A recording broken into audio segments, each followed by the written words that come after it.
La sessió d'avui que farem serà l'Elisabet, que ara la presentaré, farà una conferència sobre traducció audiovisual. Aquest tipus de conferències s'emmarquen en les activitats que fem relacionades amb el postgrau de traducció i tecnologia d'aquí de la UOC. Però bé, és una activitat oberta a tothom i un cop s'acabi la presentació, fem les preguntes, etc., jo faré una presentació del postgrau, que només s'ha de quedar aquelles persones que puguin estar interessades en saber quines assignatures hi ha, com està organitzat, etc. Si algú no està interessat en el postgrau en si, no cal que es quedi, o fins i tot si està una mica interessat, té informació aquí que podeu agafar, o quedar-vos o no quedar-vos, això no importa. Però la part principal i la protagonista avui és ella, amb la seva conferència sobre traducció audiovisual. Ella és l'Elisabet Sánchez León, que és consultora de la UOC. Consultora, en termes UOC, vol dir professora. És professora d'una assignatura de la UOC, l'assignatura de traducció audiovisual en el nostre postgrau. I ella és llicenciada en traducció i interpretació per la Universitat de les Palmes de Gran Canària. Les llengües en què treballa són l'anglès i l'espanyol i està especialitzada en traducció audiovisual i també en localització multimèdia. També es dedica molt intensament, tant de manera professional com en l'àmbit de la investigació, perquè està fent la seva tesi doctoral, a tot el que és localització de videojocs, que com us explicarà és un àmbit que està relacionat tant amb localització de programari, audiovisual, etc. Ha generat un projecte empresarial que es diu Scopus, que ha tingut una bona acollida i ha tingut diversos premis de la comunitat de Gran Canàries, i també és una autora d'un blog bastant conegut en el món de la traducció, que és el Taller del Traductor. És un blog força actiu i, en fi, jo ara la deixo parlar amb ella, l'Elisabet Sánchez León, que ens presentarà la seva xerrada sobre traducció audiovisual. Gràcies. Muchas gracias por la presentación. Muchas gracias a todos por venir. Y en el día de hoy me gustaría hacer una presentación general de la traducción audiovisual y presentar los tipos más habituales, las modalidades que nos solemos encontrar con más frecuencia en el mercado. En primer lugar está el doblaje, que es una de las modalidades más presentes en nuestros días, y vamos a ver algunos ejemplos. Aunque la mayor parte de la gente conoce lo que es el doblaje, me gustaría poner algunos vídeos en los que se muestra cómo es el trabajo del doblaje desde el punto de vista de un estudio de doblaje, un director o los actores.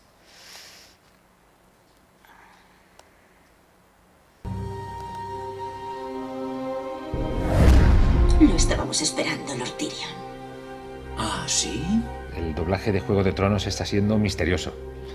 Está siendo complicado, un poco a la sazón entre lo que es el misterio que encierra la serie y lo que no se puede descubrir porque podría desvelar cosas de capítulos posteriores que no se quieren descubrir. Debería ser la mano del rey. Yo siempre digo que hay una diferencia entre lo que es, eso sí tiene que tenerlo en cuenta el espectador, de lo que es el libro y lo que es la imagen, ¿no? La traducción se ha hecho en base a la consulta de los libros. Mi lanza nunca falla. Y luego hay una supervisión que afianza un poco más los términos que en un momento dado se nos pueden ir a nosotros. La cuestión está en que sí es cierto que hay 3 supervisiones antes de que esto salga al aire, con lo cual es más difícil equivocarse. No son de estas tierras. No poder grabar con una imagen definitiva para evitar la piratería es un problema para nosotros, sobre todo por interpretación de ver la cara, de ver la boca, si tenemos una serie de aguas, una serie de notas, una serie de barras que se van interponiendo para que evidentemente no se pueda copiar, ¿no? Te preocupas demasiado. Y tú nunca te preocupas por nada. Con 7 años saltaste de los acantilados de Roca Casterly. Había 70 varas hasta el agua. Y no tuviste miedo. No había nada que temer hasta que se lo dijiste a padre.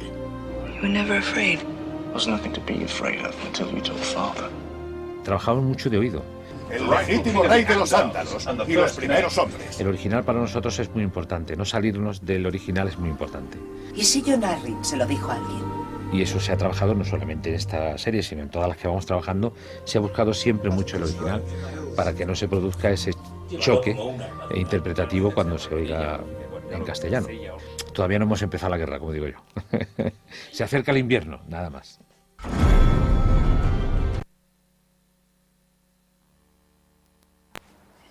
Es un vídeo que explica un poco cómo es el proceso de doblaje de esta serie, que es bastante particular porque está basada en unos libros y, digamos, para la hora de adaptar la serie a la televisión, pues hay que tener en cuenta, vamos, las traducciones y los nombres propios, cómo se tradujeron, etcétera, para que los fans, digamos, la reciban, digamos, como se espera. También tengo otro vídeo de cómo es el proceso de doblaje en televisión española, que hacen muchísimos dibujos animados, y voy a ponerlo ahora mismo. ¡Elementos esenciales! ¡Tierra! ¡Aire! ¡Agua! ¡Bosque! ¡Revelándose el nombre del guía! A simple vista son perfectos desconocidos, pero si escuchan con atención, seguro que ya empiezan a sonarles. Labium puede hacerlo. La voz de Macaulay Culkin desde Solo en Casa. Leonardo DiCaprio, Joaquín Phoenix, Ethan Hawke, Josh Hartnett. Son los actores de doblaje de televisión española, voces de cine que nos acercan películas, series y documentales extranjeros. ¿Qué te parece si Batgirl y yo buscamos ese chisme? El doblaje en televisión comenzó hace unos 16-17 años. Hasta entonces no se había doblado aquí, se habían hecho cosas puntuales, alguna serie en concreto, porque el sonido directo no fuese bueno, pero la persona que entonces, hace esos 16-17 años, estaba a cargo de esta unidad de sonido o departamento de postproducción, decide, vamos a doblar nosotros aquello que vamos a emitir. Desde entonces, por estas cabinas de Prado del Rey han pasado unos 800 profesionales. Solo el año pasado doblaron más de 450 horas de emisión. Su repertorio de voces es tan variado como sus personajes. Son más divertidos los malos, desde luego, siempre. El bueno es bueno, el malo puedes crear mucho más.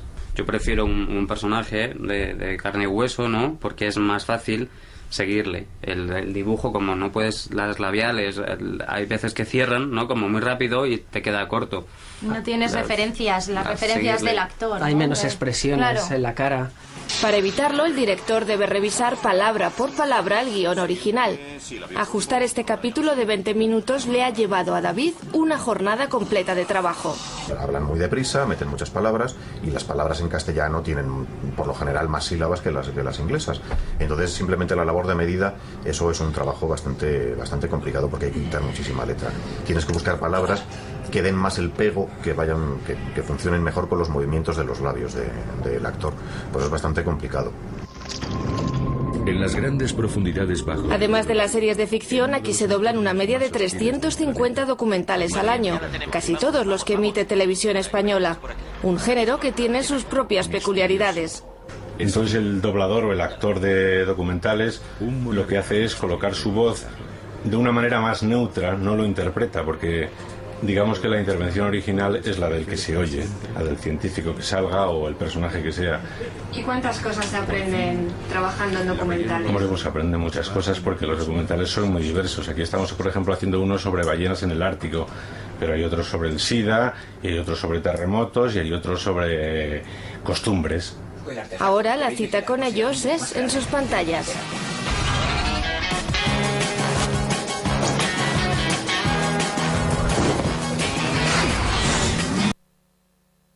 Ya, lo puedo quitar. Esto es publicidad de Televisión Española.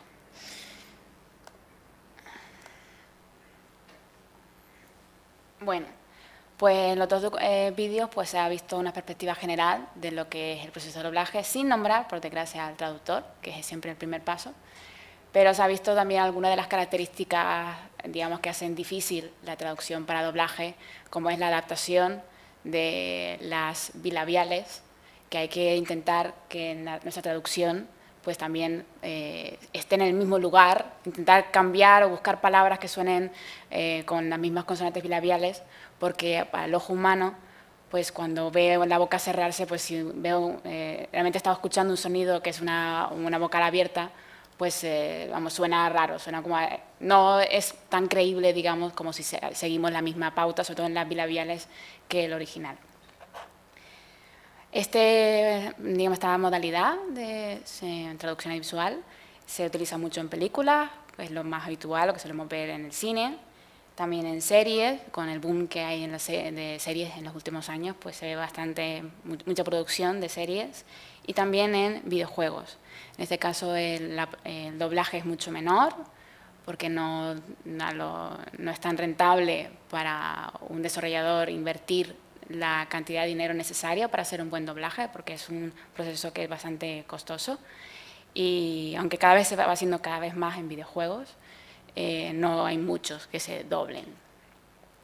Bien, como hemos visto, el lugar en el que se desarrolla, digamos, la mayor parte del proceso es en el estudio de doblaje, aunque inicialmente siempre tiene que pasar por un traductor. El traductor recibe su guión, que puede ser de muchos tipos. Puede ser un guión de preproducción, que normalmente incluye todas las anotaciones del guionista, de el personaje va a este sitio, está vestido de tal manera, etcétera, y entre esas anotaciones están los diálogos. O puede recibir, digamos, un guión más depurado, con los tiempos y solo, digamos, las frases que dice cada personaje. Después del traductor, que se lo envía normalmente al estudio, pasa por el proceso de ajuste, que es lo que mencionaban los directores, ¿no? El tiempo que pasan en ajustar las bilabiales, si el traductor no lo ha hecho. Hay estudios que le piden al traductor que haga esta fase de ajuste, y otros estudios en los que es el director el que lo hace, o hay otra figura intermedia que lo hace. Depende mucho del estudio. Esto no hay ninguna regla fija.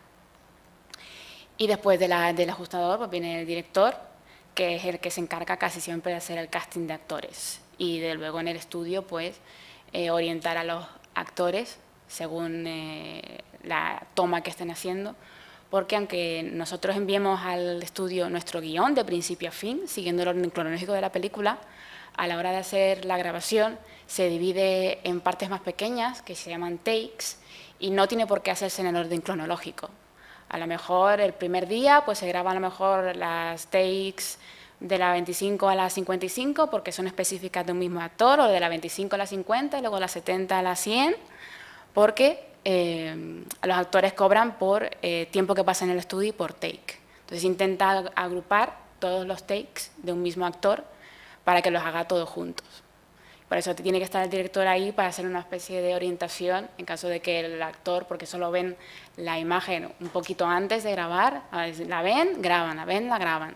Por si acaso, la figura del director es bastante importante, sobre todo para mantener la coherencia argumental durante toda la grabación. Bueno, después del director pues llegan los actores, cuando han hecho el casting, vienen los actores, y en sala está siempre un técnico de sonido. Y después de la grabación, pues pasamos a la fase de montaje, que ya es la final, en la que se reordenan todas las takes para que encajen con el orden cronológico de la película. Bien. Ahora voy a mostrar algunos documentos, bueno, precisamente lo que es un ejemplo de un guión. Este es un guión de preproducción oficial publicado por Pixar, de la película, a ver si se ve por aquí, esta es de la película WALL-E. Vamos, las primeras estas líneas son todas las anotaciones del guionista, vamos, que describe lo que está pasando en la imagen, en la película. Y entre medias, pues vemos este personaje, Autopilot, y su frase, lo que dice. Y luego se va describiendo todo lo que se ve en pantalla. Cuando traducimos para doblaje hay que tener en cuenta que podemos recibir cualquier tipo de guión. Puede ser uno de esto, que no es lo habitual. Normalmente se suele recibir un guión más depurado con esto fuera, porque las anotaciones estas no se traducen, porque esto no se va a decir. Nosotros tenemos que traducir todo lo que se vaya a decir, todo lo que se vaya a doblar. Hay que tener en cuenta que como el guión que recibamos no sabemos quién lo ha hecho, cómo se ha hecho, tenemos que fijarnos siempre en la película.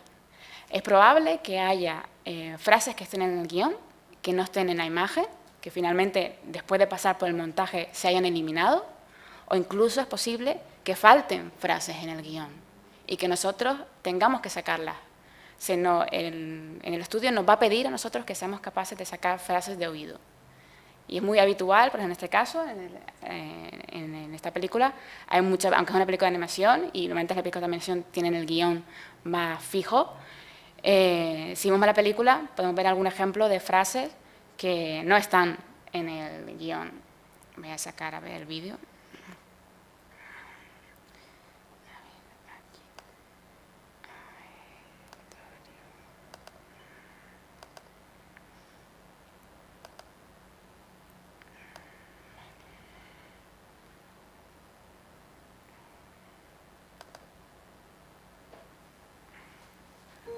voy a ponerlo junto con el...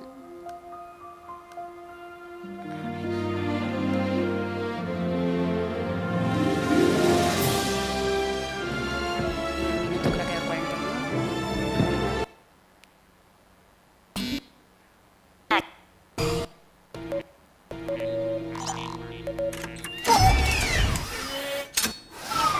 Captain, you are needed on the bridge. Esta es la frase que se oye aquí. Captain, you need on the beach.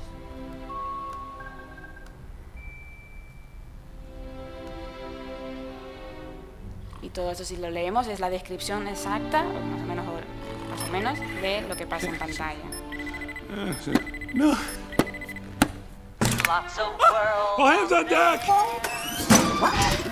Morning. Just a trim? Just a trim. Oh, I see. Y esta I know, frase honey, I know. I'm good. I am good. no You aparece look en el gorgeous. guión.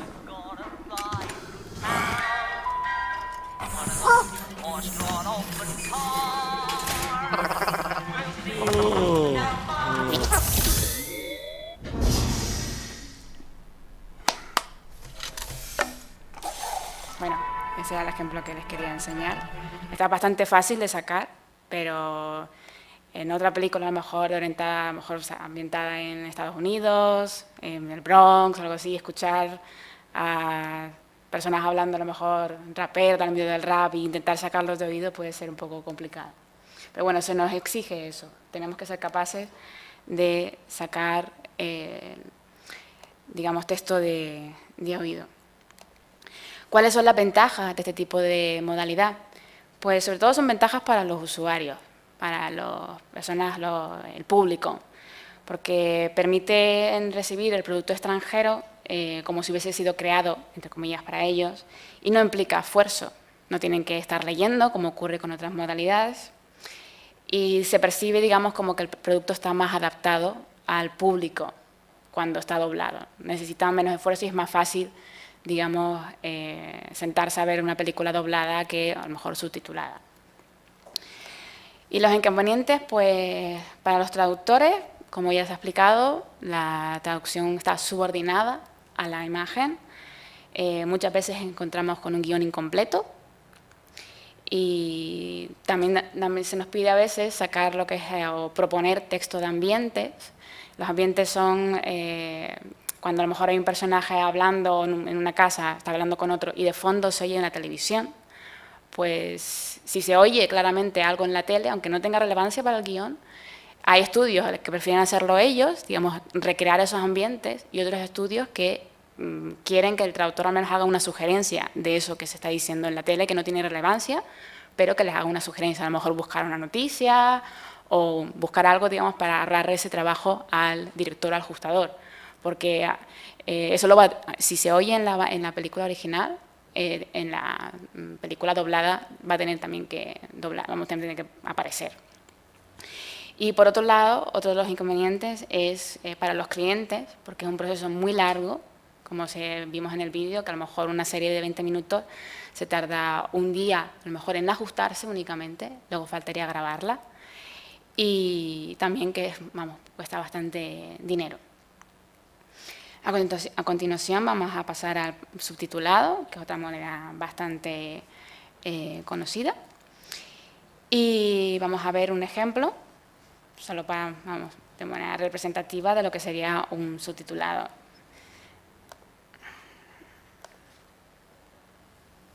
Kids, I bought the house we live in now way back before I ever met your mother. It needed a lot of work, but I had a vision for it. Vintage roll-top desk here. I haven't decided whether to put the fern on the right or the left side, but yeah, sometimes you just gotta wing it, right? Left side. Oh, and right outside, I want to put up a basketball hoop for the kids, huh? Ted, this is your seduction lounge. Sex swing there, vibrating jello pit right there, rotating Vietnamese shame wheel right here. Don't ask, you're not ready. And that basketball hoop, outdoor stripper pole. We'll just tell the ladies to be careful in the winter.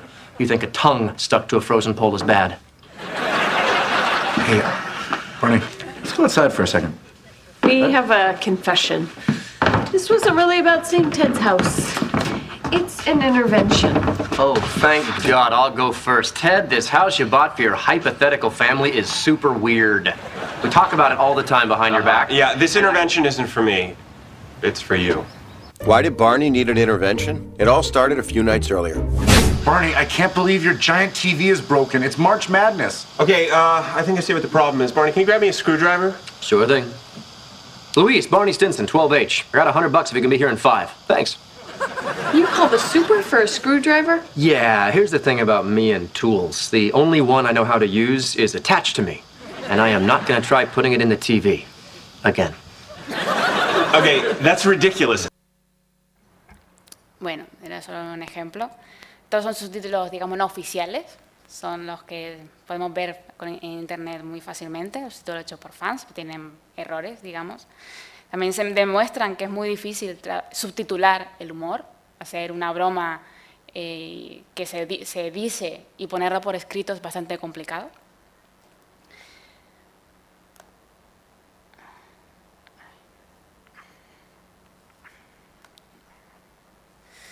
Bueno, y esta modalidad pues se usaba mucho también en películas, en series y, igual que en el caso anterior, en videojuegos se usa más que el doblaje en los videojuegos porque es más barato que el doblaje. También se utiliza mucho en festivales, lo cual es una oportunidad para los traductores que tienen lenguas exóticas, porque la producción de cine pues está casi siempre copada por la lengua inglesa, alemana, francesa, española, pero en los festivales es una oportunidad para los traductores que tienen lenguas un poco más extrañas, digamos, más exóticas, porque se demandan mucho. Hay muchos festivales, a lo mejor el festival de cine asiático, de cine hindú, festivales, digamos, muy centrados en un país concreto. También es una modalidad muy presente en el mercado del DVD y del Blu-ray. Normalmente se aprovecha el doblaje del cine para sacarlo en DVD o en Blu-ray y normalmente las distribuidoras también exigen, si piden, la subtitulación del material que vaya en estos soportes. Y por último está la distribución digital, que yo creo que es el futuro del cine y de los contenidos visuales, que está empezando poquito a poco con plataformas como Netflix, y que espero que poquito a poco pues surjan más oportunidades para los traductores en este ámbito. Ahora voy a pasar a enumerar, al igual que en el caso anterior, los agentes que participan normalmente en un proceso de subtitulación. En primer lugar siempre está el traductor, aunque nadie nunca se acuerda de él, salvo que meta la pata normalmente. Como la subtitulación se suele emplear en muchos más ámbitos, no solo en el cine o en las series, el traductor suele tener muchos tipos de clientes en este caso. No solo puede tratar con un estudio, sino a lo mejor incluso con una empresa que a lo mejor tiene un vídeo corporativo que lo quiere subtitular y no tiene por qué tratar únicamente con un estudio. La subtitulación no solo la demandan los estudios. En este caso, normalmente hay que utilizar software específico. Hay uno muy conocido que es gratuito, que se llama Subtitle Workshop, que es el que suelen utilizar la mayor parte de subtituladores que se dedican a hacer subtítulos como fans, aunque para un entorno más profesional se queda corto. Hay otros más como WinCaps o Fab Subtitle, que se utiliza para teletexto, y también el Spot es otro muy conocido a nivel profesional, pero esos software no son gratuitos y requieren una inversión bastante grande por parte del traductor. Estamos hablando a lo mejor de 1.000 euros, 1.200, 1.500, depende del programa. Bueno, los clientes, como comentaba antes, que pueden ser muy variados, no solo estudios de doblaje. Y ahora pues voy a enseñar lo que es, digamos, un archivo de subtítulos, que en este caso, igual que en el caso del doblaje, a lo mejor los clientes nos pueden pedir dar el guión original de la película y pedirnos que localicemos los subtítulos. Se llama localizar a, digamos, poner los códigos de tiempo en el subtítulo y crearlos a partir del guión original. O nos pueden dar una lista de subtítulos ya hechos en inglés con su código de tiempo y nosotros en nuestro programa pues los adaptamos a la duración de la frase traducida, los adaptamos para que en pantalla, digamos, queden bien.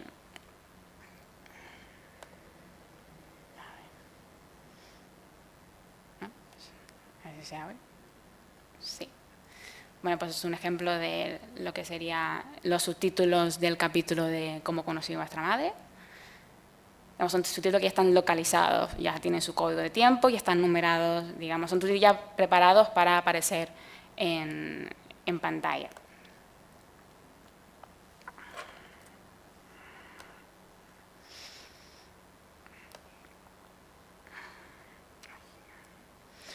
Los clientes nos suelen mandar la película pues en formato AVI, nos lo cuelgan en un FTP, al igual que en el caso del doblaje, aunque el doblaje con la piratería a veces no siempre mandan el producto original.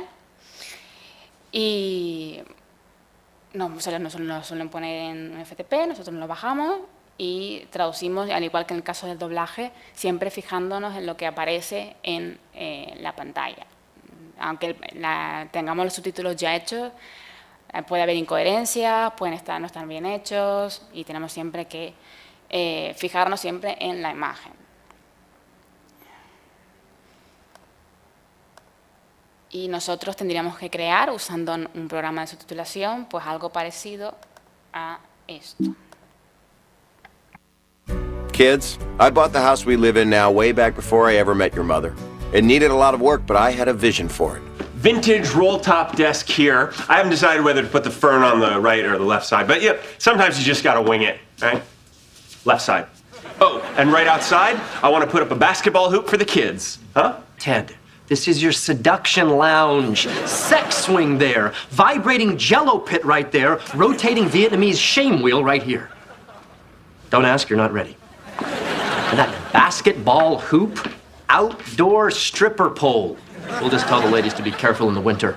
You think a tongue stuck to a frozen pole is bad. Hey, Barney, let's go outside for a second. We have a confession. This wasn't really about seeing Ted's house. Pues esto es igual que el vídeo que vimos al principio, pues ya después de haber pasado por todo el proceso, ya con los subtítulos ya incrustados.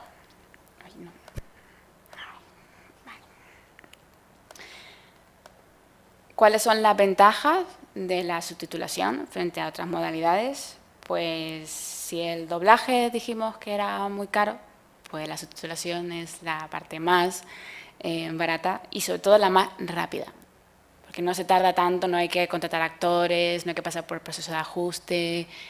Digamos que es la modalidad, digamos, que es la más rápida y por eso es la que se utiliza en la subtitulación, digamos, de fans, cuando alguien quiere estar al día en una serie a lo mejor que se emite en Estados Unidos, que se emite el lunes por la noche y a las 2 horas ya tiene ya unos subtítulos hechos por alguien de manera altruista, pues si no existiera la subtitulación no se podría hacer. Y los inconvenientes, pues para los traductores es bastante claro, porque hay que condensar la información. Los subtítulos tienen unas reglas, cada estudio sigue un poco también su libro, ¿no? Su libro de estilo, pero normalmente la media está entre los 36 caracteres por línea y no deben superar nunca, nunca las 2 líneas. Entonces, claro, a lo mejor una serie en la que hay un personaje que habla mucho, como Sherlock Holmes, por ejemplo, es bastante complicado condensar todo lo que dice en 2 líneas. Y para los usuarios también, algunos usuarios tienen inconvenientes en esta modalidad porque les exige un esfuerzo, porque normalmente los subtítulos que se emiten por televisión no permiten ajustar la velocidad de lectura y hay, por ejemplo, los niños pues no suelen recibir bien el subtitulado porque siempre te dicen es que no me da tiempo a leer o que no quiero leer en la tele, yo solo quiero verla. Ahora vamos a pasar a otra modalidad, que es la accesibilidad. En el campo de la traducción visual hablamos siempre de accesibilidad con respecto a la modalidad de audiodescripción para ciegos y subtitulado para sordos. Vamos a ver un ejemplo de un subtitulado para sordos hecho en inglés.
Las anotaciones entre comillas pues son la descripción de los sonidos que se escuchan.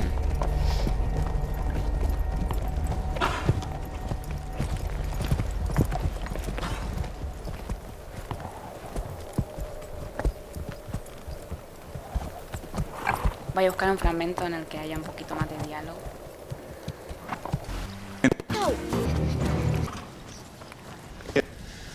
I did hear.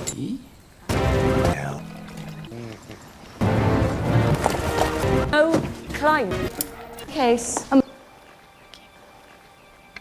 The king rides for Winterfell with the queen and all the rest of them. If he's coming this far north, there's only one thing he's after. You can always say no, Ned.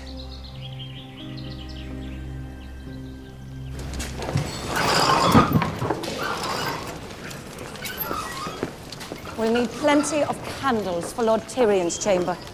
I'm told he reads all night. I'm told he drinks all night. How much could he possibly drink? A man of his stature. We brought up 8 barrels of ale from the cellar. Perhaps we'll find out. In any case, candles.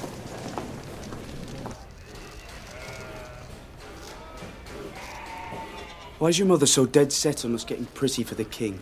It's for the Queen, I bet. I hear she's a sleek bit of mink. I hear the prince is a right royal prick. Think of all those southern girls he gets to stab with his right royal prick. Go on, Tommy, cheer him good. He's never met a girl he likes better than his own hair. Y se ve entre paréntesis la descripción del sonido.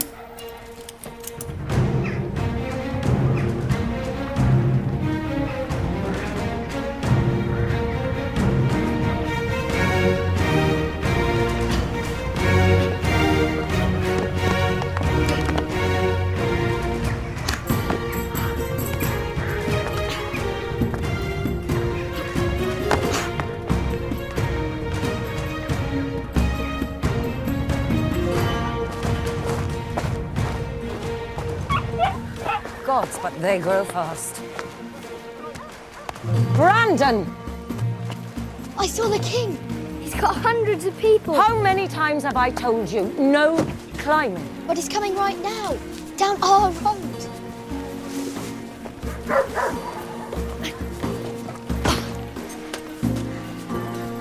I want you to promise me no more climbing.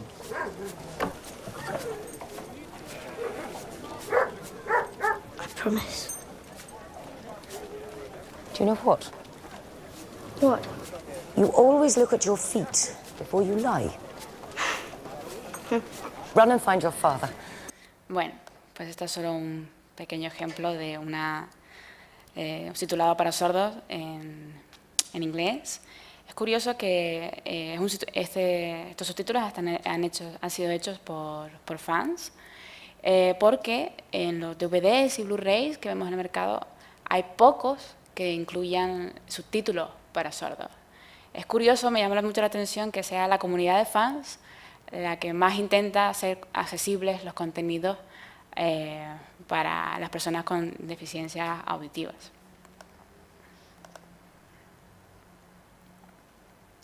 Ahora voy a poner otro ejemplo, pero en este caso de una audiodescripción. En primer lugar voy a poner la película para que se vea en principio la dificultad que conlleva hacer este trabajo, y luego voy a poner un audio con la audiodescripción de esta película.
Tengo ganas de empezar. Ya lo sé, y yo. Va a ser muy divertido.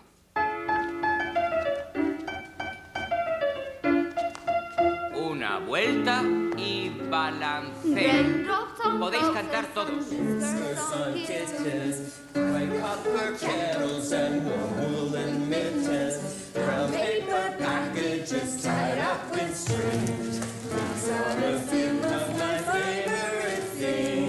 Tenemos que hablar. Es fantástica. ¿De qué quieres hablar? Yo creo que canta raro. Oh, Dios. Y bailando no es ninguna maravilla. Para ella ha sido la primera vez. Pom, pam, pam, pom, pam, pam, pom, pam, pam. Bueno, esta es la película, digamos, y la parte inicial es muy complicada de describir, porque hay que describir las imágenes y aunque la descripción tenemos que aprovechar los silencios cuando hay música, cuando hay mucho silencio tenemos que equilibrarlo porque no podemos dejar una descripción con mucho tiempo sin decir nada, porque la persona que lo está oyendo necesita, aparte de la música, es como, si no le hablamos, si no decimos algo, va a pensar que no lo estamos contando de lo que está pasando en realidad. Y ahora a ver si puedo poner el vídeo sin sonido. A ver, le bajo el sonido y para poner el MP3 con la descripción. Un poquito al principio nada más, es muy largo.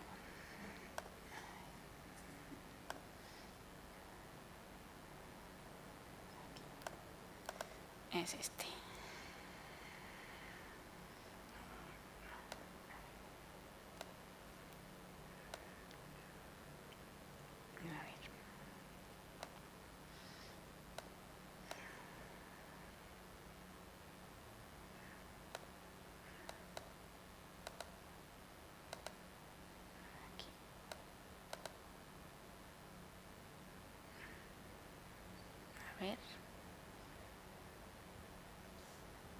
A ver si sale. Qué raro. Ah, claro, es que le he quitado el sonido. Vale, ya entiendo lo que ha pasado. Claro.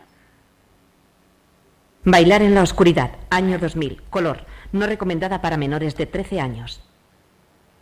Premios del Cine Europeo 2000 a la mejor película y a la mejor actriz. Premios del público al mejor director y a la mejor actriz. Nominaciones al Globo de Oro 2001 a la mejor actriz y a la mejor canción original. Premio Goya 2001 a la mejor película europea. Nominada al Oscar a la mejor canción.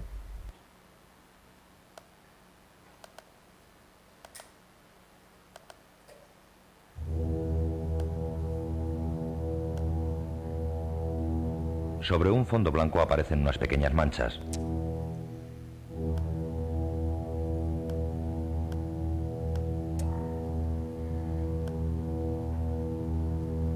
En torno a ellas emergen formas abstractas con trazos oscuros que van aumentando en intensidad.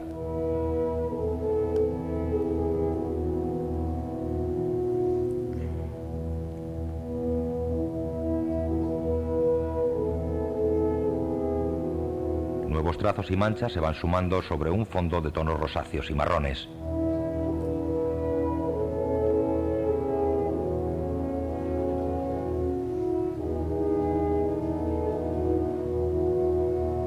Aparecen tonos rojos que van ganando en intensidad a la vez que se pierden los trazos anteriores. Finalmente, en la pantalla quedan grandes manchas de sangre sobre un fondo verde claro.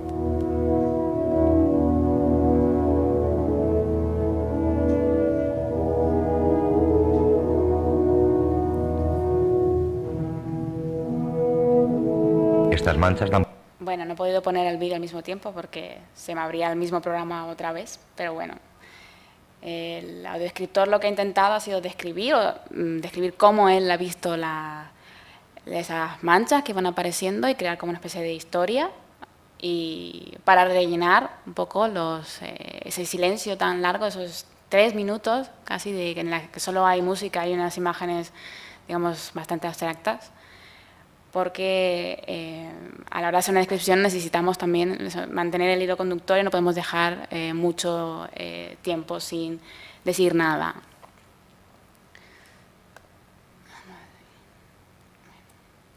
Bueno, ¿qué se suele audiodescribir o subtitular para sordos? La descripción se utiliza mucho en cine y en teatro. Hay varios proyectos. En Madrid hay un teatro, La Latina creo que es, que ha lanzado una campaña de teatro accesible. Y creo también en Aragón, aquí en Cataluña no sé si hay algún tipo de campaña de ese tipo. Pero vamos, algo que cada vez se está haciendo más, ¿no? De intentar adaptar será más accesible la cultura a las personas con discapacidad visual. Y en el caso de los subtítulos para sordos, se utiliza mucho en cine, en festivales y en televisión, sobre todo en televisión a través del teletexto. En el teletexto, en la TDT hay una opción en la que ponemos subtítulos y normalmente siempre nos van a aparecer por defecto subtítulos para sordos, que es lo que tienen colores. En España, AENOR ha publicado 2 normas para regular la realización de las descripciones y de subtitulado para sordos.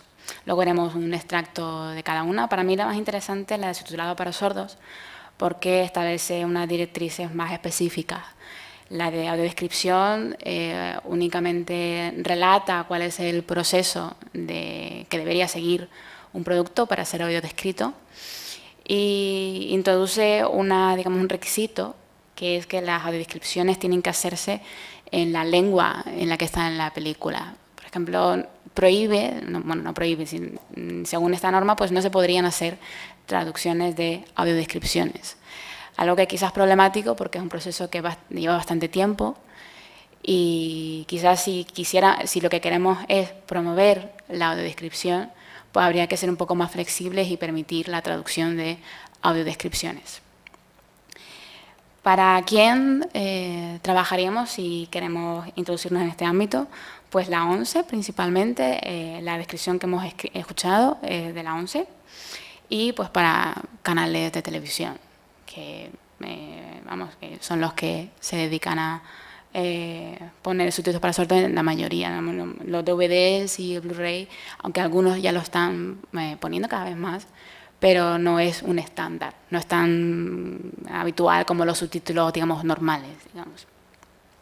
También teatro, como estos proyectos que han surgido en diferentes ciudades. Y la técnica de descripción tiene una aplicación turística, que es la elaboración de audioguías. Quizás esto está relacionado con la traducción un poquito en lo que es el uso de la técnica de trasladar la experiencia de una persona cuando va a un museo o cuando visita alguna instalación, trasladarla en palabras que luego se puedan locutar. Totalmente cuando vamos a un museo y pedimos una audioguía, esa audioguía se ha elaborado siguiendo una técnica audiodescriptiva aplicada a la elaboración de audioguías. En España existe la Ley de Accesibilidad a los Medios, creo que es del 2010, a ver si se abre la web, que dice, establece una serie de requisitos de horas de subtitulación y de descripción para las televisiones. Se supone que si todas las televisiones lo aplican, pues se va a demandar mucho a profesionales que conozcan las técnicas de descripción y de subtitulado para sordos. Pero bueno, luego está por ver la aplicación real de las televisiones, porque por ejemplo en la MTV los subtítulos para sordos que hay, la verdad es que parece que no son subtítulos, parece como una especie de traducción automática medio extraña porque faltan palabras, no están bien escritos, es un poco extraño. Entonces, debería haber, aunque existe esta ley, pues debería haber algún tipo de regulación más o control de calidad luego y comprobar que las televisiones los están haciendo realmente como deberían hacerlo. Esta página web es muy interesante si alguien está muy interesado en este ámbito, que es el Centro Español de Subtitulado y Descripción, que ellos participaron en la elaboración y en la redacción de las normas de AENOR.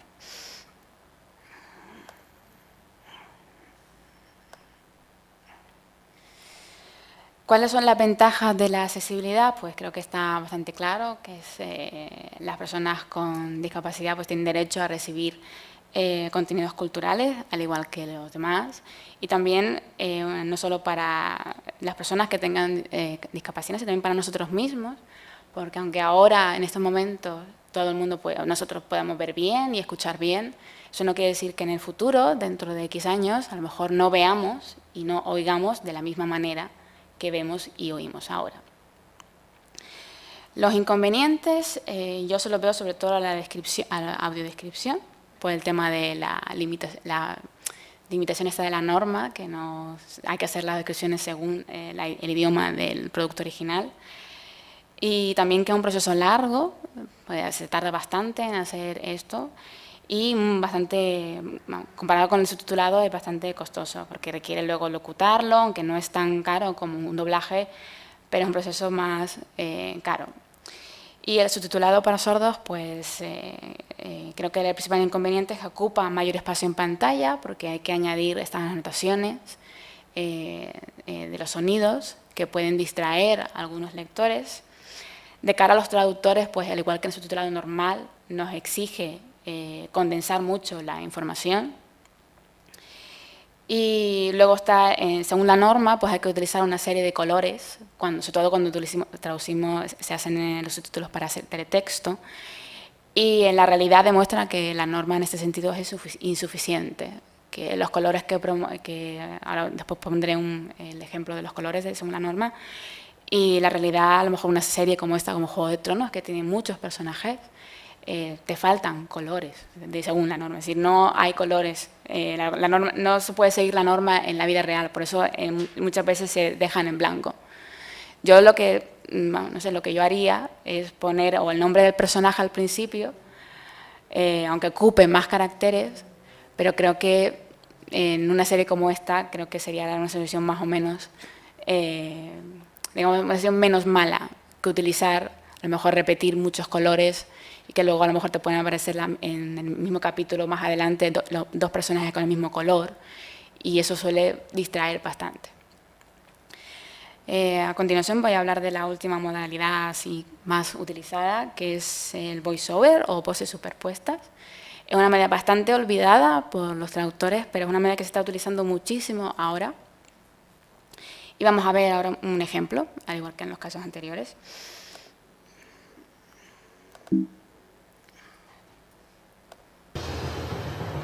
¿Qué necesitamos para competir con los depredadores más feroces de la Tierra? ¿Dominar el fuego? ¿Fabricar herramientas? ¿Sobrevivir cataclismos y desastres naturales? ¿Y pasar de ser criaturas simiescas a transformarnos en seres humanos? Lo único que estamos haciendo es desvelar los secretos de los muertos, volviendo la vista atrás millones de años. Esta es la historia de nuestra batalla por la supervivencia. Nuestra especie casi se extinguió. De una lucha que acabó empujando a un animal a elevarse por encima de las demás criaturas de la Tierra. Esta es nuestra historia. La historia de lo que nos hace humanos.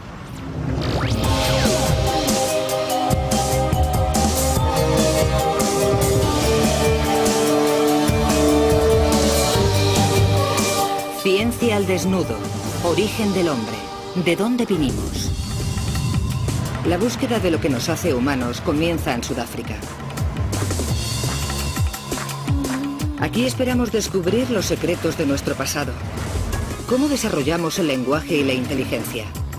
¿Qué nos transformó de simples bestias en seres humanos?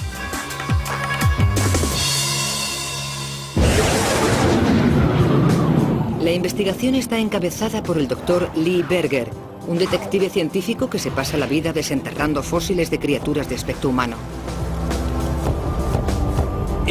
Buscamos a nuestros antepasados, no al antepasado de cualquier animal, sino algo que nos diga de dónde venimos, lo que somos, qué nos hace funcionar como humanos y qué nos convierte en tal vez la criatura más singular del planeta.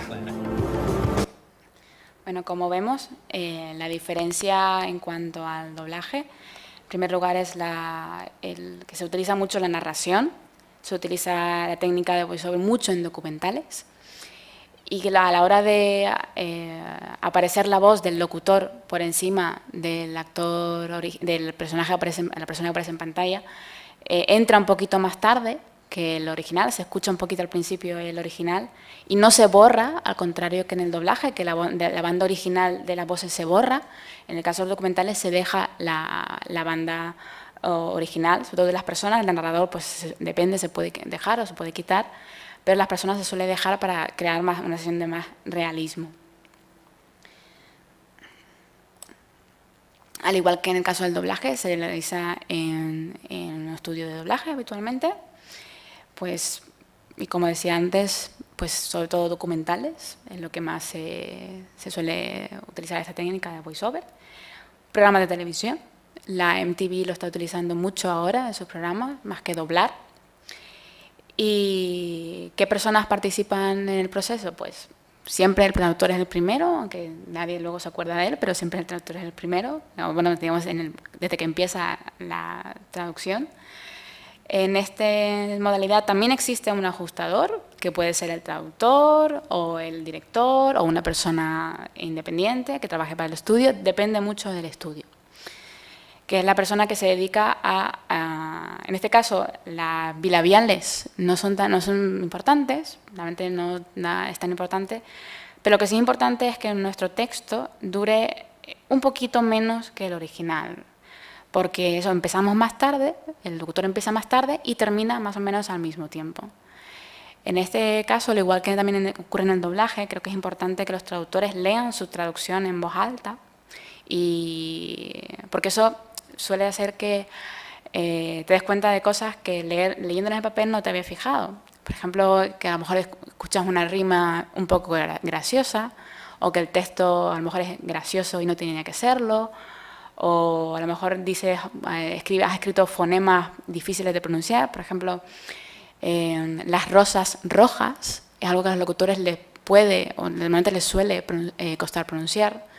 Tú tienes que facilitarle un poco la tarea a la hora de locutar, porque el locutor también cobra por horas y por takes.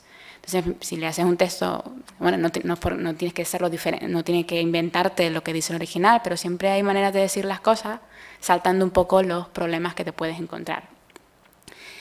Luego aparece el director de doblaje o voiceover en este caso, pero bueno, suele ser el director de doblaje, que también puede hacer el ajuste y el casting de los locutores, que son los siguientes que aparecen en escena.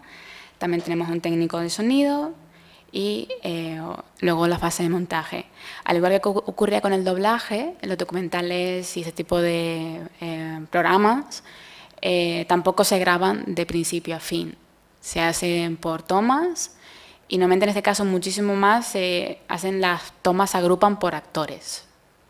Por eso es muy importante en nuestro guión que nosotros cuando ponemos el nombre a lo mejor a un personaje, por ejemplo, antes el señor este que aparecía, señor con la gorra, por ejemplo, o señor 1, si luego aparece más adelante, a lo mejor aparecen más personajes y vuelve a aparecer, tenemos que poner el mismo nombre.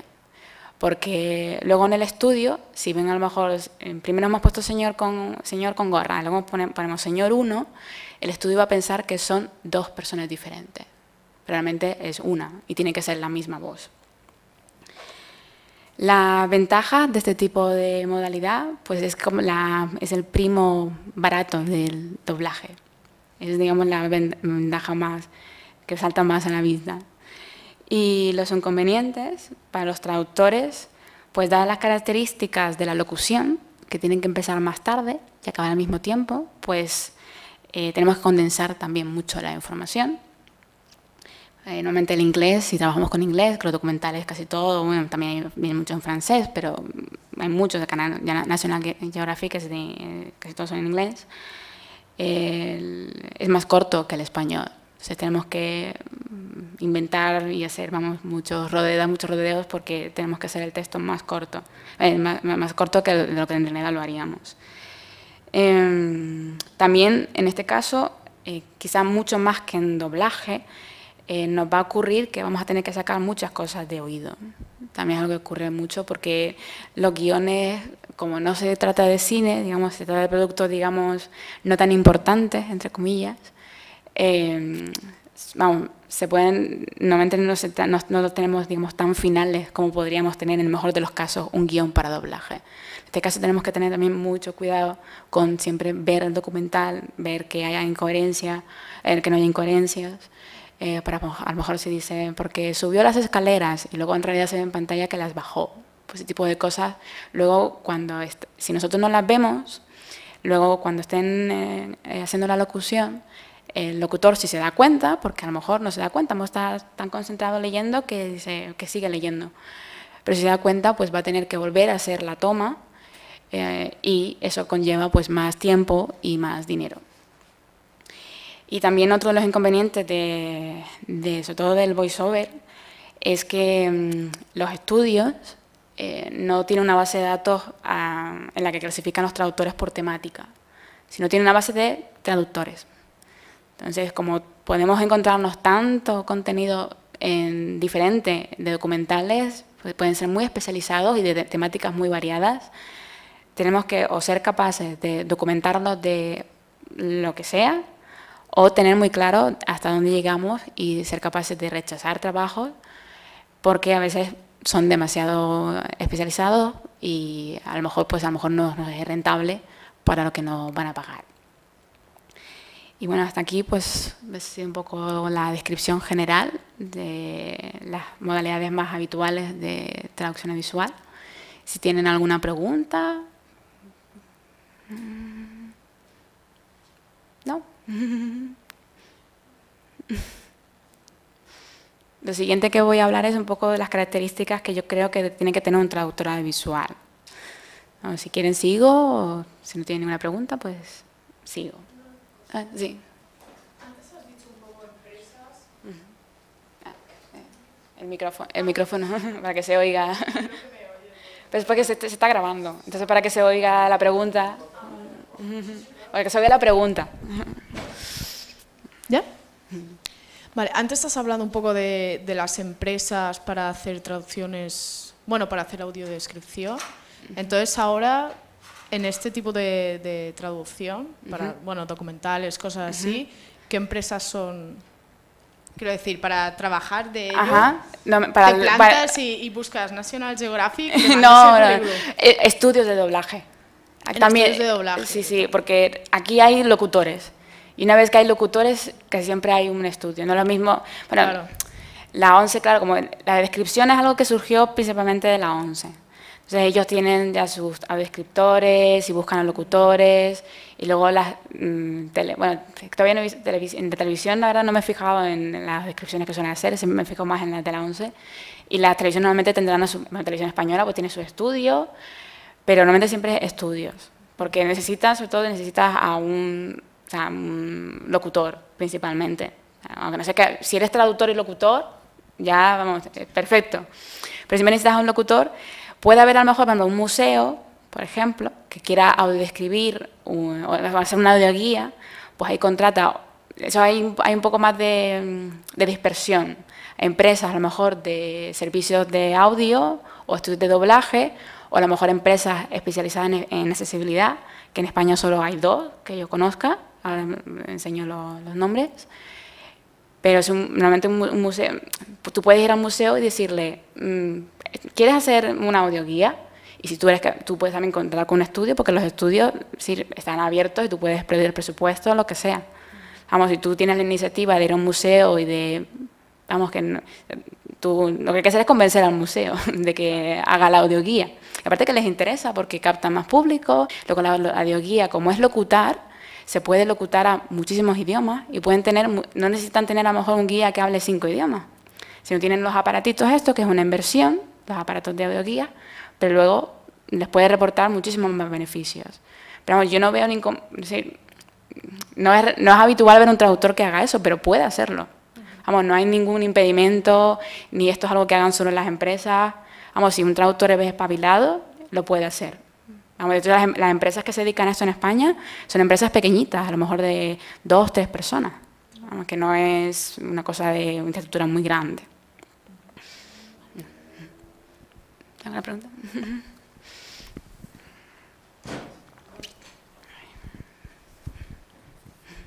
Bueno, es un comentario que hace poco, hace cuestión de un mes o así, he visto que en la Sexta 3 empiezan a usar la interpretación del lenguaje de signos en las películas. ¿Aquí interviene una modificación del guión o cómo se llega ahí a esa traducción, a esa interpretación? Pues la verdad es que también a través de las empresas de accesibilidad, realmente el guión, que yo sepa, no se suele modificar mucho, porque los intérpretes pueden interpretar normalmente también sobre la marcha.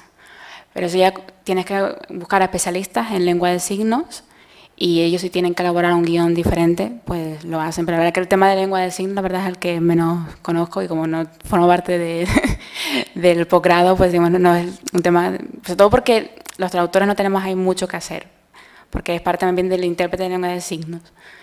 Pero vamos, yo creo que se le pide al intérprete que lo lea, que lo mire y si ve que hay algo que añadir o que cambiar. Pues si te fijas, normalmente cuando hay un intérprete de lengua de signos no lo dice todo igual. Hay cosas que hace más cortas, pero vamos, eso normalmente se busca a empresas que se especializan, las empresas de la descripción o también asociaciones de intérpretes de lengua de signos. Vamos, la Sexta pues habrá tenido que buscar a especialistas y a ellos pasan el proceso según ven, vamos.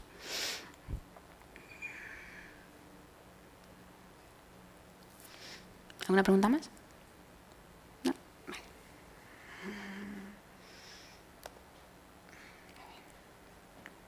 Bueno, pues a continuación un poco un breve repaso por las características que creo yo que tiene que tener un traductor audiovisual. En primer lugar, creo que tiene que ser curioso, porque, como hemos visto, puede recibir documentos o programas, series, documentales de muchas temáticas diferentes. Entonces, tiene que ser capaz de documentarse y tener ganas de hacerlo o de rechazar el trabajo, porque puede haber documentales muy, muy técnicos, muy especializados, como decía al principio el vídeo de Televisión Española. También tiene que tener formación, porque necesita conocer las convenciones de las modalidades que hemos visto. Para doblaje, cada estudio es un mundo. Y os voy a enseñar ahora un ejemplo de un guión ya con las marcas de doblaje. Pero vamos, que aunque hay unas, son como estándares, si nosotros empezamos a trabajar con un estudio, lo que deberíamos hacer es pedirle al estudio cuáles son las marcas de doblaje que más utiliza o las que le suelen hacer falta.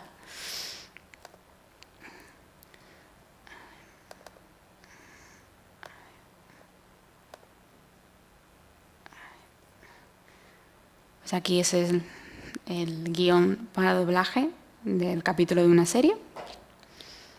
Aquí esto es lo que sería cuando se ve el 1 y se ve el 2, esto es un take. Esto es lo que sería lo que llamamos un take. Realmente un take no suele superar las 6 líneas y en caso de monólogos muy largos, creo que un personaje no puede tener más de 5 o 6 líneas, depende. A veces se puede superar, pero depende mucho de lo que del estudio, de lo que considere, sobre todo en este caso el director. Se ve aquí esta marca en off, que significa que el personaje cuando habla no se le ve la boca, o está fuera de pantalla, está fuera de plano, o tiene la boca con la mano tapada, con la mano encima, no se le ve la boca. Y esto se suele utilizar para que los actores pues, puedan tener un poco más de margen a la hora de hacer su interpretación. Luego se ven aquí unas marcas más, pero bueno, principalmente yo creo que las más importantes para un traductor puede ser una on, off, si los personajes se pisan a la hora de hablar, hacer los ambientes son lo que decía antes de las voces que se oyen a lo mejor en segundo plano. También en el caso de, quizás no en el caso de películas, pero quizás a lo mejor en documentales es muy importante preguntar si se quieren traducir los insertos. Los insertos son a lo mejor el cartelito con el que pone el nombre del señor, el doctor Federico, lo que sea, pues a lo mejor si está en inglés y lo bajamos a poner en el sitio donde trabaja, pues tenemos que preguntar si eso se va a poner en pantalla, vamos, si quieren que se traduzca. Normalmente sí, y es mejor a veces, si no tenemos tiempo de preguntar, ponerlo por defecto, porque a lo mejor luego va a ser un problema si no lo tenemos, nos van a llevar a lo mejor preguntándonos que dónde están esos insertos.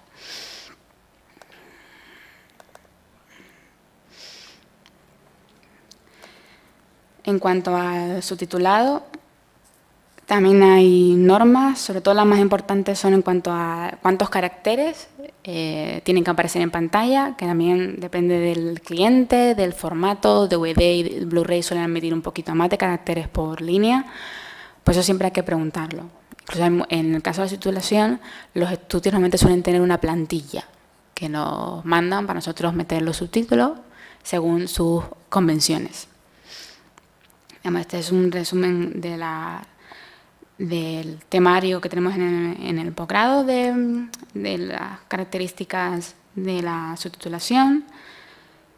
Aquí el uso de puntos suspensivos, porque antes se ponían siempre puntos suspensivos al final de frase y al principio de la siguiente línea, pero a veces por temas de espacio pues se evita, porque son 3 caracteres que a lo mejor pueden ser vitales. El uso de mayúsculas, acentos, guiones, comillas, es decir, eso son un poco unas pautas, pero cada estudio pues, puede tener sus propias normas, sus propias reglas, digamos, no es nada estándar. Y en cuanto a la accesibilidad, esta es la norma de subtitulado para sordos, que es la 10, sí, la 153010, está en la página de ANOR, se puede descargar de ahí. Y es muy interesante al principio que hace una relación de términos importantes para la norma. Los cambios de plano también son muy importantes en los subtítulos. Cuando hay un cambio de plano se intenta que no haya un subtítulo que esté en medio del cambio de plano porque distrae al ojo. Los efectos sonoros, que es lo que vemos en el ejemplo.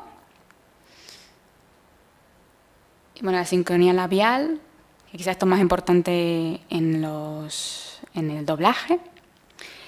El sincronismo en los subtítulos, que un personaje no termine de hablar y siga el subtítulo en pantalla, que más o menos empiece y acabe al mismo tiempo. Y bueno, aquí pues es una serie de pautas, por ejemplo los sonidos, pues se recomienda pues, ponerlos en la parte superior de la pantalla, en otro color, pero depende un poco porque la norma, es decir, no es obligatoria, es mejor si la sigues, pero cada televisión, en teletexto se suele hacer así, se suele poner en la parte superior de la pantalla, los subtítulos siempre con el fondo negro. Luego aquí, pues, si es la interpretación del actor, si hace un sonido, si a lo mejor es relevante que se esté riendo, que está contento, que está triste, pues se pone junto con la frase, que si dice alguna frase, digamos. Ponerlo en la parte superior probablemente es para esos sonidos externos, un teléfono, los caballos que se oían que vemos al principio, etc. El uso de emoticonos, que también lo sugiere la norma, aunque yo esto no lo he visto nunca en el texto, la verdad, pero bueno, está ahí. Y luego la cuestión controvertida de los colores. Vamos, creo que son como amarillo, verde, cian, magenta, blanco, rojo y azul. Pero muchas veces el rojo, si lo reservas para los efectos sonoros, no lo puedes utilizar, y el azul para las canciones. En realidad tienes 5 colores y a veces no es suficiente, a veces necesitas más. Hay algunos artículos que, que intentan, crear debate para hacer un poco un cambio de la norma porque luego no se ajusta muchas veces a la realidad. Y bueno, entonces en la página de ANOR pues está la norma y si a alguien le interesa pues la puede ver. Esto es un texto que está sacado de ahí. Y la norma de descripción, como decía antes, pues es bastante genérica, no da ninguna técnica. A ver si la tengo por aquí. A ver si es esta. Sí. A ver.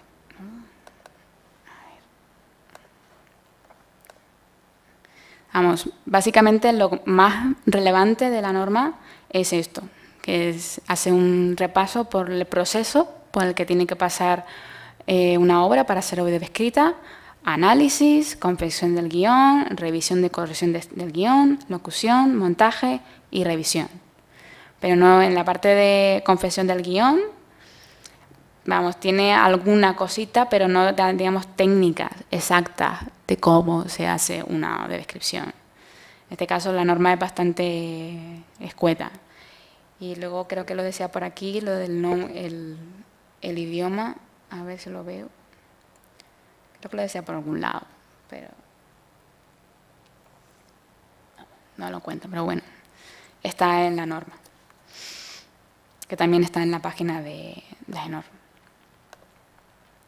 Vale. Creo que también un traductor tiene que ser como este señor, que es el señor Lobo de Pulp Fiction, que él se presentaba como el señor Lobo que resolvía problemas.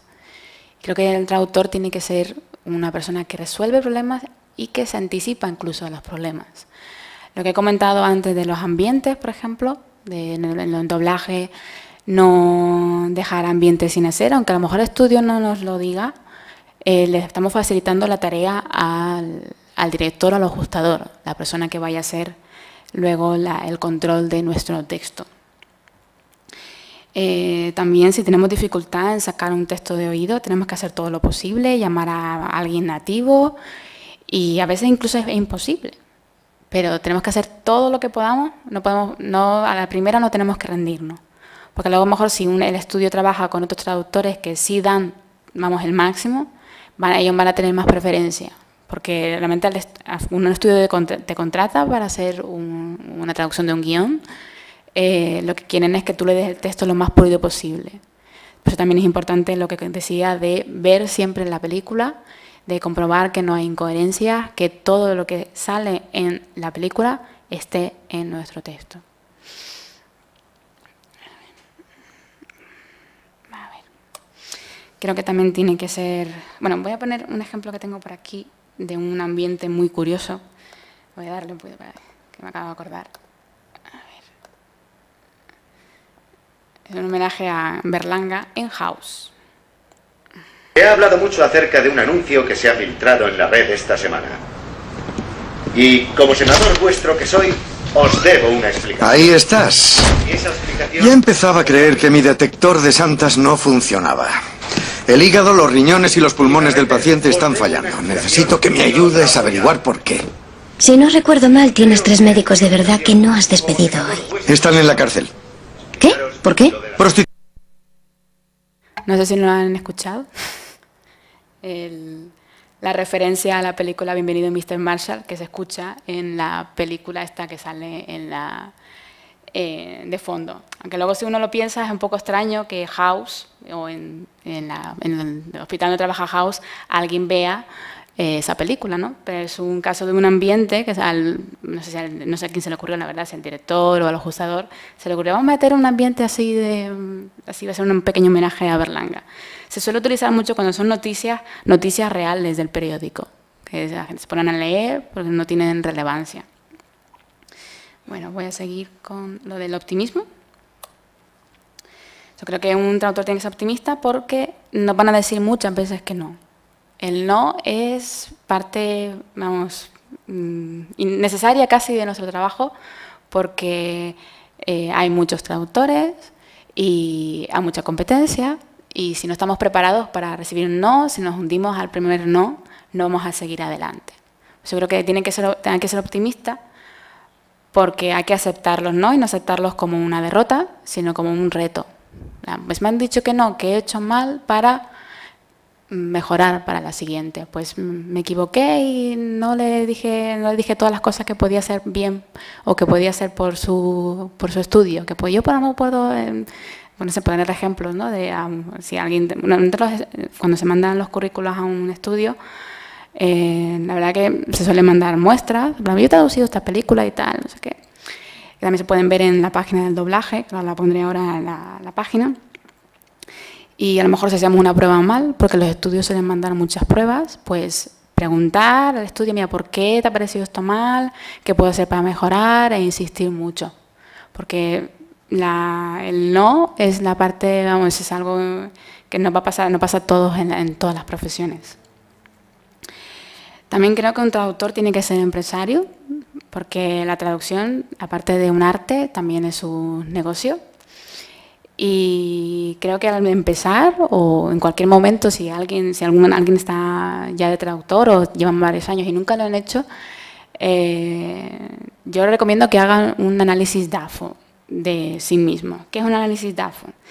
Pues algo que hacen mucho las empresas cuando empiezan, en el que se establecen las debilidades, amenazas, fortalezas y oportunidades. Es ponerse cada uno y decir, bueno, ¿cuáles son mis debilidades respecto a los demás traductores, respecto al mercado? ¿Cuáles son las amenazas que hay en el mercado? Más traductores cada año. La crisis se puede considerar también una amenaza. Fortalezas. ¿Cuáles son mis puntos fuertes? ¿Y cuáles son las oportunidades que hay en el mercado para mí? Una vez se hace este análisis, luego se establecen, digamos, contramedidas para contrarrestar mis debilidades y para poner freno a las amenazas. Es algo que hacen todas las empresas cuando empiezan, hacen esto, y creo que los traductores, como si somos autónomos, si se trabaja en plantilla, digamos, no es tan necesario, deberíamos hacer esto porque da la oportunidad de ver las cosas de un prisma diferente.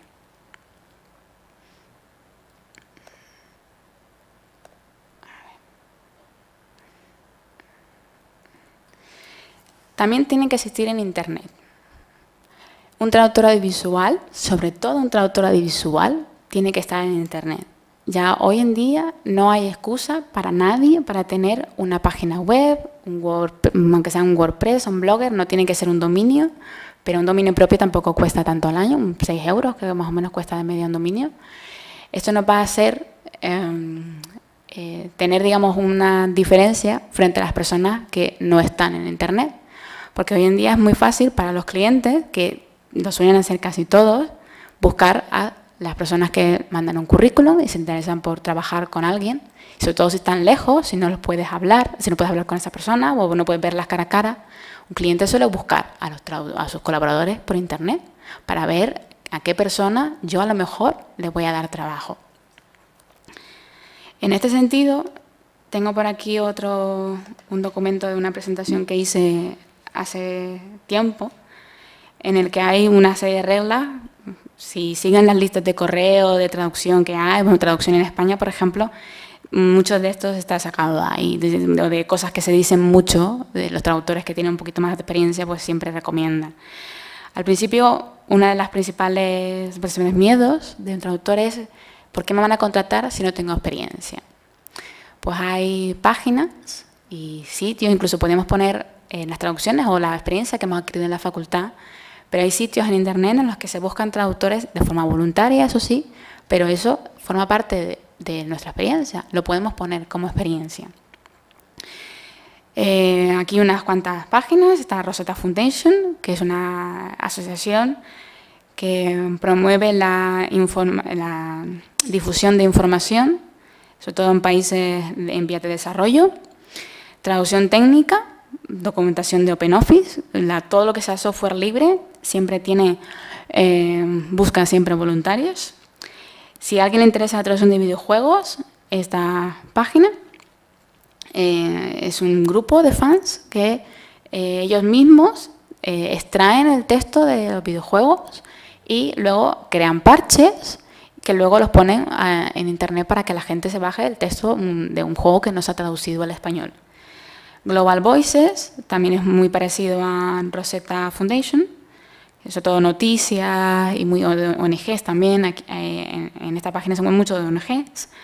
Red Bubbles es una red de intérpretes voluntarios. Sobre todo en foros sociales, a lo mejor necesitan intérpretes de muchos idiomas o muchos intérpretes y se crean convocatorias Y yo conozco a gente que se ha ido a lo mejor pues a París un fin de semana y pagado por esta red porque te pagan el viaje y tienes experiencia como intérprete. Y en el caso de traducción visual más específico está la página de los vídeos de TED, que también siempre están buscando, cada vídeo que se sube pues siempre se subtitula por personas que les gusta la subtitulación, traductores, y lo bueno de TED es que tiene un proceso de control de calidad. Subimos los subtítulos y luego hay una persona que los revisa. Suelen tener bastante calidad los subtítulos en TED. Luego esto es el software de una empresa que conozco, que también buscan traductores, sobre todo en lenguas un poco extrañas, exóticas. Mozilla, lo que decía antes de software libre. Y lo que decía de estar en Internet, pues eso que hay que estar. Es también muy recomendable tener un perfil profesional en redes sociales, diferenciado del personal. Hay que tener mucho cuidado si tenemos un perfil personal de cómo nos etiquetan las fotos en Facebook, que eso a los clientes a lo mejor no les suele gustar, depende del tipo de fotos que tengamos, o a lo mejor sí, depende del cliente también. Las tarjetas de visita, tenerlas siempre encima, aunque estemos estudiando, no importa. La traducción, al igual que cualquier otra profesión, es una carrera de fondo. Y a lo mejor si estás en tercero o en cuarto de la carrera y piensas, bueno, ya me las tarjetas cuando acabe, pues a lo mejor en cuarto pues conoces a alguien que le dice que eres traductor y dice, dame tu tarjeta. Y tú dices, es que no tengo. Y te apuntas ahí tu nombre en una servilleta, lo que sea, pero siempre quedas mejor teniendo una tarjeta de visita. El currículo es muy importante que el diseño sea personalizado, porque las empresas, los estudios reciben miles y miles de currículum de traductores cada día y no tiene que tener flores ni diseño extravagante, pero el diseño tiene que ser diferente a la típica plantilla que hay en Word si queremos diferenciarnos del resto, a menos que entre un poquito por el ojo nada más abrir el archivo. La foto del currículum, si la ponemos, que hay gente que prefiere no ponerla, pues tiene que ser profesional, si queremos tener una buena imagen, claro. Y luego el correo electrónico, que es lo primero que va a ver nuestro cliente, aparte del, si mandamos, y también el remitente. Si recibe un correo de Rubita69 y quiere hacer traducciones, pues a lo mejor no suena tan serio, ¿no?, como tener nuestro nombre, ¿no? Luego esto ya, en plan, va bonus, ¿no? Más que lo anterior a lo básico. Esto ya es en plan de profesional. Pues tener una página web personal, que como un WordPress y Blogger, es muy fácil tener una página web sencillita. No hay que invertir, vamos, sobre todo tiempo es lo que hay que invertir, pero dinero, la verdad es que no. Si se compra el dominio del alojamiento, pues suelen ser 80 euros al año, más o menos. La dirección de correo, pues si tenemos un dominio, pues tener una dirección asociada a él. No tener solo la dirección de Gmail, sino también poner, si tenemos un dominio, pues ponemos nuestro nombre o info @ nuestro dominio. Lo de las redes sociales, comentaba antes, Twitter y LinkedIn sobre todo, son redes en las que podemos conectar con otros profesionales o incluso con empresas que necesitan nuestros servicios. Si estamos interesados en traducción audiovisual, en LinkedIn hay miles de grupos especializados en todas las temáticas que nos podamos imaginar. Y si nos interesa la traducción audiovisual, pues vamos a un grupo a lo mejor de profesionales de doblaje o de estudios de doblaje. Y a lo mejor ahí, pues un día alguien pregunta, necesito un traductor de lo que sea. Y podemos conseguir contactos a través de las redes sociales. Y luego ya también está lo de crear un blog profesional, que está muy de moda, han florecido muchísimos blogs de traducción, que nos permite compartir experiencias con otras personas que quieran leernos, atrae clientes y también es muy importante que mejora nuestro posicionamiento en Google. Si tenemos un nombre muy, digamos, normal, a lo mejor Pepe Sánchez, por ejemplo, pues a lo mejor si alguien pone nuestro nombre en Google, le van a aparecer muchas personas que aparecen como nosotros. Pero si nosotros creamos un dominio profesional, una página, un blog, y lo vinculamos todo, a lo mejor si alguien pone Pepe Sánchez traductor, es más probable que nos encuentren. Y luego he hablado un poquito aquí de la carta de presentación, que bueno, creo que tiene, o carta de presentación, que yo más bien lo llamaría mi oferta de servicios. Lo que decía antes de que el traductor tiene que ser un empresario y que no tiene que, si somos autónomos, si queremos trabajar en plantilla es diferente, pero si somos autónomos, tenemos que ir a las empresas ofreciéndoles servicios, no pidiéndoles trabajo. Creo que una carta tiene que ser breve y al grano, responder a la pregunta ¿por qué debo contratar tus servicios? ¿Por qué tenemos que darle razones al cliente para que nos contrate? ¿Por qué a nosotros y no a otras personas? Al ser posible, tiene que estar personalizada. Si queremos trabajar con estudios, pues llamar al estudio y preguntar ¿quién se encarga de la selección de traductores? Y dirigir el correo específicamente a esa persona. Si no nos queda más remedio, pues realmente solemos mandar a la dirección de info@ lo que sea. Pero a lo mejor esa dirección pues no la mira nadie o es la dirección que tienen para el spam. Siempre hay que intentar personalizar y encontrar a la persona que se encarga de las traducciones a la empresa que queramos dirigirnos. Tiene que ser fácil de leer la carta, tenemos que facilitar la lectura a la persona que la va a leer y, como decía en la pregunta, ¿no? Tenemos que decir por qué valemos nosotros, por qué lo valemos, por qué nos tienen que contratar y también decir nuestra ventaja competitiva, que para esto nos viene muy bien el análisis DAFO, que decía antes. Con el análisis DAFO podemos saber en qué somos nosotros mejores que los demás o en qué podemos destacar. Y esto, el resultado del análisis DAFO, tenemos que reflejarlo en nuestra carta de presentación. ¿Dónde buscar clientes? Pues esto es un ejemplo de un estudio de caso en el que cómo a partir de una afición alguien podría, creo yo que siguiendo una estrategia similar, encontrar clientes o al menos contactos en un principio. A lo mejor los clientes te salen a lo mejor dentro de 3 o 4 años, pero al menos contactos.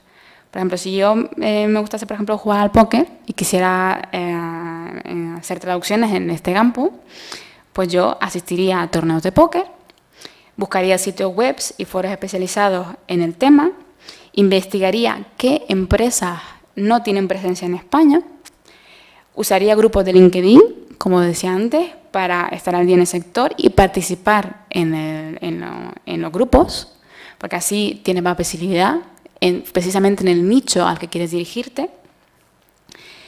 Y luego, pues en los torneos de póker, o por ejemplo, si queremos traducir libros, vamos a ferias de libros, que es otro sitio en el que hay muchos clientes potenciales, porque en las ferias de libros van todas las editoriales. Y podemos ir ahí con nuestra tarjeta y sí, pues, en todas las editoriales que nos interesen, de la temática que nos interesa, pues podemos establecer contactos, que no quiere decir que de ahí te vayan a hacer traducciones seguro, pero nunca se sabe. Hay que sembrar para recoger luego. Y bueno, para terminar, pues unos cuantos consejos en esto de tener presencia en Internet, de estar ahí. Los clientes se obtienen a largo plazo, hay que esforzarse mucho, hay que ser constante, por eso decía al principio que hay que ser optimista, porque sin optimismo es muy fácil dejar de ser constante y de dejarse llevar por la desesperación y decir que esto no es para mí, esto no valgo, etc. Al principio no se verán resultados porque es muy a largo plazo, te dirán que no, lo que decía al principio, pero que hay que tomar aparatos también, que ahora hablaré luego en las tarifas, y hay que seguir intentándolo siempre. Bueno, hay que también aprender a negociar, que es una cosa más complicada, ¿no? Pues nos vemos ahí solos ante... Es muy tentador de aceptar un trabajo si no tienes nada más que negociar la tarifa. Pero esto se aprende con el tiempo. Por eso decía que es muy importante aceptar nuestros errores porque nos permiten mejorar. Y bueno, voy a volver ahora al PowerPoint, que me solapa algunas cosas. Bueno, los clientes. En el campo de la traducción audiovisual, creo que en España el sitio en el que están la mayor parte del estudio, o todos, es la página web del doblaje.com. A ver si se abre. Ay, no, esto no es. A ver.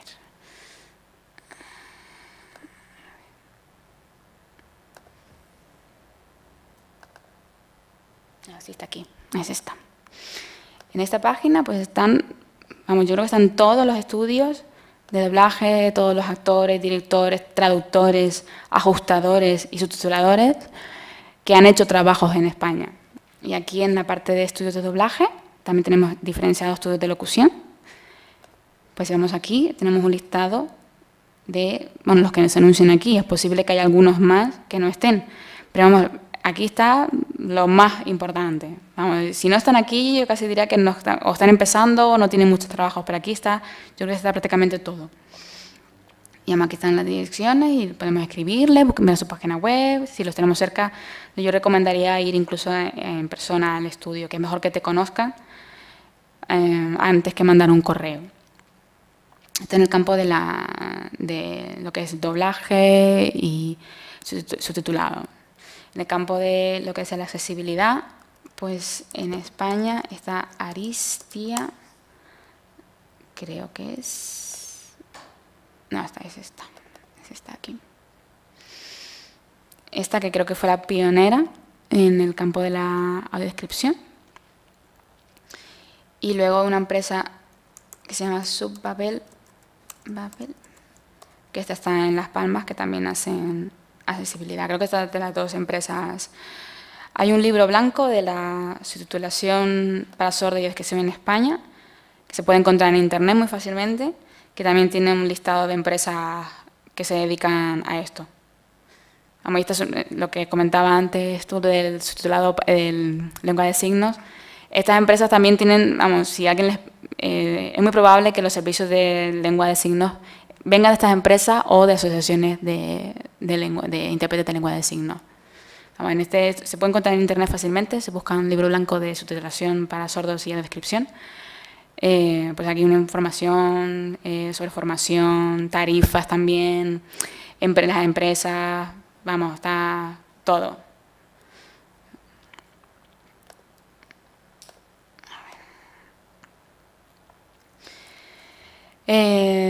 Volviendo con las características de un traductor audiovisual, los autónomos nuevamente pues trabajamos en nuestra casa y muchas veces nos sentimos bastante solos porque no tenemos a nadie que contar nuestras penas, que este cliente me ha dicho que no, que llevo 2 semanas sin que me entre ninguna traducción, etc.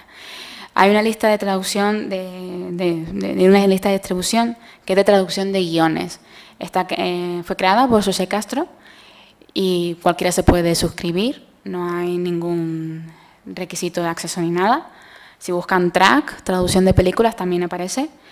Y aquí también en la lista, en los archivos, hay muchísima información sobre empresas, problemas con alguna empresa en particular, cómo conseguir clientes, tarifas, hay muchísima información. Y creo que para los traductores audiovisuales es un recurso muy importante. También incluso se plantean dudas, a lo mejor es que tengo este chiste que no puedo traducir y no me encaja, a ver si alguien tiene alguna idea. La verdad que es una lista en la que la gente suele aportar mucho. Y para terminar un poco, pues hablar de tarifas. En el campo en la sección de archivos de track, hay un listado de tarifas propuestas por Frédéric Chaume, que es como, digamos, la eminencia en doblaje en España. Y en tarifas son del 2005-2006, o sea, hace ya 6 años. Y realmente son tarifas ideales porque en la realidad son, la verdad, que bastante más bajas. Digamos, esto es lo que deberíamos aspirar a cobrar. Cuando alguien nos pide un presupuesto, deberíamos decirle, pues yo cobro esto. Pero como está la situación en España, pues normalmente nos van a hacer una contraoferta, no sé si yo te pago esto, ya luego depende del poder de negociación de cada uno o de lo que tenga que hacer o de lo que no tenga que hacer, de aceptarlo o no. Pero digamos, esto es lo ideal.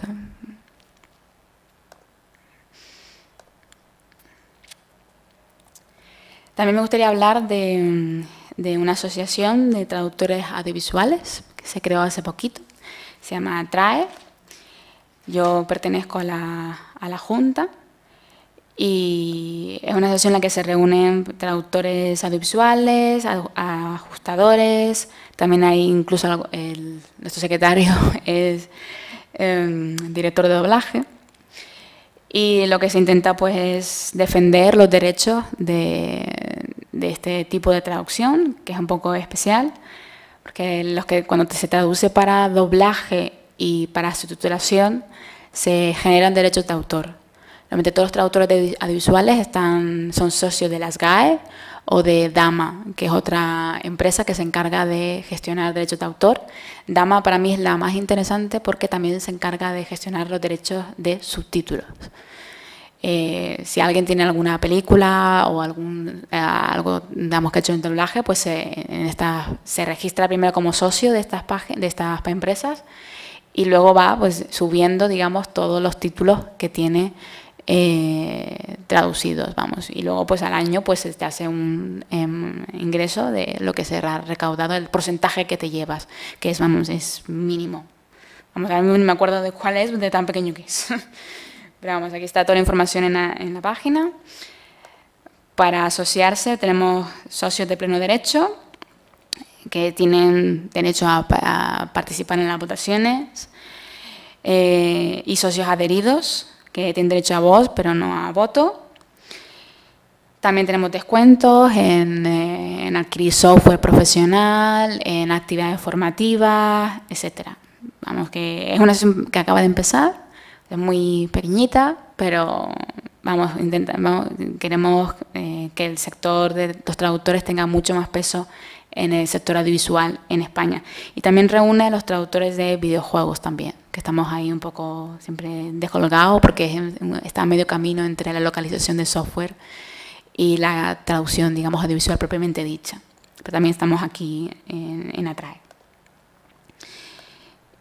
Y bueno, pues para terminar ya, solo me gustaría poneros un vídeo que creo que es muy motivador, como para mí lo es, de cómo una persona con muchos problemas, al final de mucho esfuerzo y mucho tesón, pues consigue lo que quiere. Hay que tener claro cuál es nuestro objetivo y perseguirlo, digamos, siempre a toda costa. ¿Los impuestos? No, voy a pedir una prórroga. Te recuerdo que ya pediste una. Pues tendré que pedir otra. Tranquila. Vamos a salir de esta. Ya verás cómo todo va a salir bien, ¿vale? ¡3! ¡Un balón de baloncesto! Me marcho, Chris. Me marcho. ¿Qué? ¿Has oído bien? He tenido una entrevista en Dimwiter para un programa de prácticas y he entrado.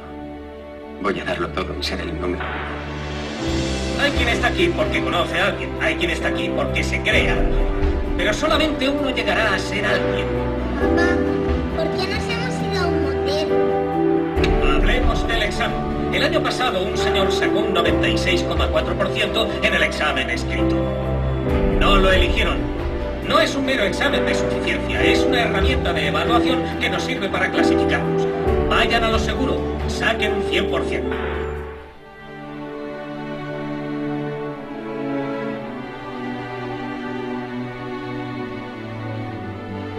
Mi mamá. Coge tus cosas. Mamá dijo que hoy venía a buscarme ella. Nunca dejes que nadie te diga que no puedes hacer algo. Ni siquiera yo. Tienes un sueño. Tienes que protegerlo. Las personas que no son capaces de hacer algo te dirán que tú tampoco puedes. Si quieres algo, ven por ello. Y punto. Estoy luchando por un puesto en Dimwiter. Quiero irme a casa. ¿Por qué? ¡Mamá, abre la puerta! Oye, no me has oído. ¡Vamos! ¡Abre la puerta! ¡Abre la puerta!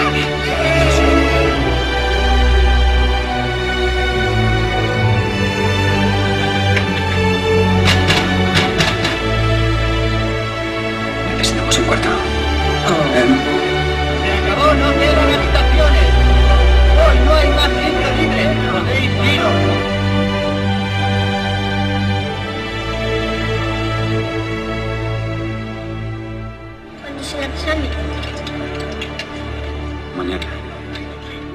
¿Vas bien?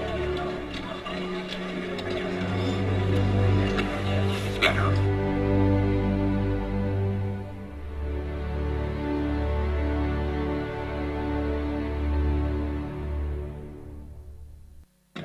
Hola, Chris.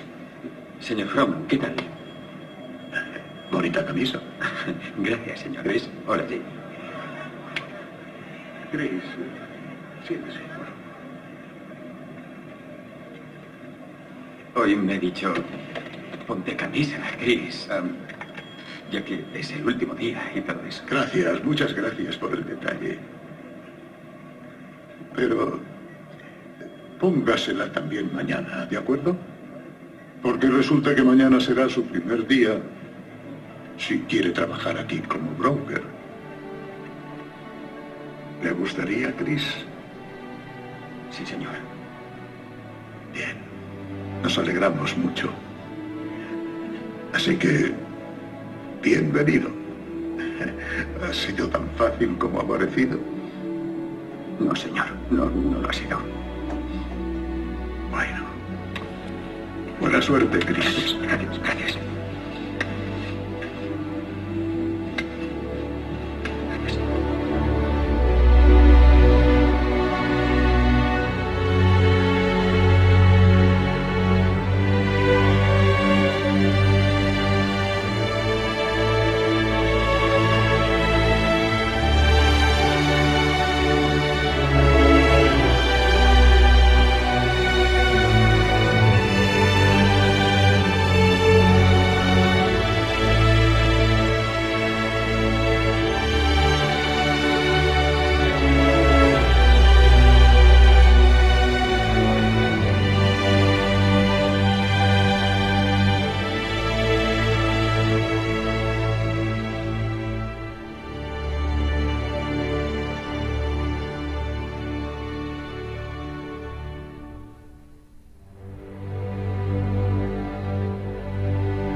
Bueno.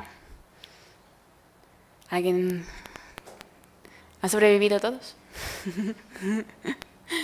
Bueno, pues si tienen alguna pregunta, disparen.